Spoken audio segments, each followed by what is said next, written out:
तितली तितली का संघर्ष। एक बार एक आदमी को अपने गार्डन में टहलते हुए किसी टहनी से लटका हुआ एक तितली का ककून दिखाई पड़ा। अब हर रोज वो आदमी उसे देखने लगा और एक दिन उसने नोटिस किया कि उस ककून में एक छोटा सा छेद बन गया है। उस दिन वो वहीं बैठ गया और घंटों उसे देखता रहा। उसने देखा कि तितली उस खोल से बाहर निकलने की बहुत कोशिश कर रही है, पर कुछ देर तक प्रयास करने के बाद भी वो उस छेद से नहीं निकल पाई और फिर वो बिल्कुल शांत हो गई, मानो उसने हार मान ली हो। इसलिए उस आदमी ने निश्चय किया कि वो उस तितली की मदद करेगा। उसने एक कैंची उठाई और ककून की ओपनिंग को इतना बड़ा कर दिया कि वो तितली आसानी से बाहर निकल सकी। और यही हुआ, तितली बिना किसी और संघर्ष किए आसानी से बाहर निकल आई। पर उसका शरीर सूजा हुआ था और पंख सूखे हुए थे।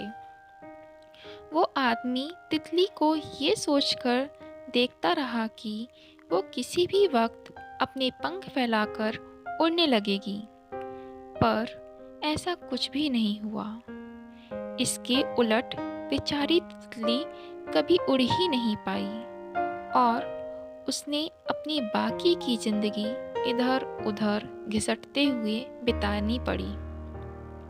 वो आदमी अपनी दया और जल्दबाजी में ये समझ ही नहीं पाया कि दरअसल ककून से निकलने की प्रक्रिया को प्रकृति ने इतना कठिन इसलिए बनाया है ताकि ऐसा करने से तितली के शरीर में मौजूद तरल उसके पंखों में पहुंच सके और वे छेद से बाहर निकलते ही उड़ सके। वास्तव में कभी कभी हमारे जीवन में संघर्ष ही वो चीज होती है जिसकी हमें सचमुच आवश्यकता होती है।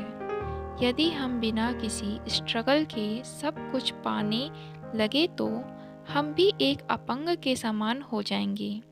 बिना परिश्रम और संघर्ष हम कभी इतने मजबूत नहीं बन सकते जितना हमारी क्षमता है। इसलिए जीवन में आने वाली कठिन पलों को सकारात्मक दृष्टिकोण से देखिए। वो आपको कुछ ऐसा सिखा जाएंगे जो आपके जीवन की उड़ान को पॉसिबल बना पाएगा। धन्यवाद।